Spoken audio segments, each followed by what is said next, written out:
Tak, ahojte, ja som Baška a chodím na školu Gymnázia Michala Miloslava Hodžu v Liptovskom Mikuláši. A mimo Hory Doly sa venujem napríklad čítaniu kníh, pozeraniu seriálov alebo rada trávim čas s kamarátmi a rodinou.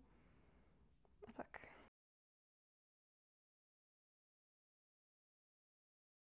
K dobrovoľníctvu v Hory Doly som sa dostala v rámci programu DOFE, ktorý vlastne funguje na mojej škole.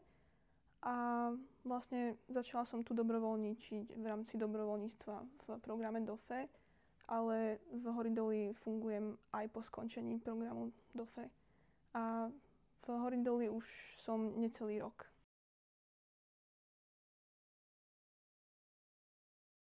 Väčšinou prídem pomôcť pred začatím nejakého podujatia, ktoré v Hory Doly prebieha a pomáham pri jeho príprave. A potom, keď podujatie už začne, tak napríklad vyberám vstupné alebo pomáham pri jeho priebehu. Alebo potom aj po skončení podujatia, vlastne keď už spratávame nejaké veci.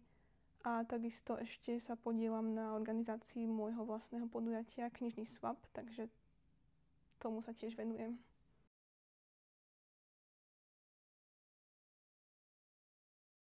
Mesačne mi Hory Doly zaberú asi tak jedenkrát do týždňa tam chodím, ale tiež to záleží od mojich časových možností alebo aj od toho, koľko podujatí sa vtedy uskutočňuje v Hory Doly. A vlastne záleží to dosť aj na mne, či mám veľa učenia v škole, alebo či sa mi chce alebo nechce.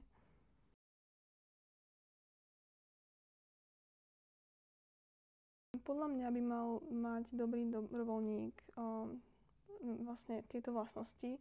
Mal by mať radosť z toho, že pracuje s ľuďmi, mal by byť milý, empatický, zdvorilý, zodpovedný a tiež aj spoľahlivý a dochvíľný.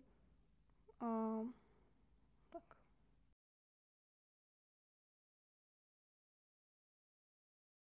Tak dobrovoľnícka práca mi prináša taký pocit radosti z toho, že som súčasťou nejakej väčšej komunity a pomáham ľuďom a zapájam sa na rôznych komunitných podujatiach.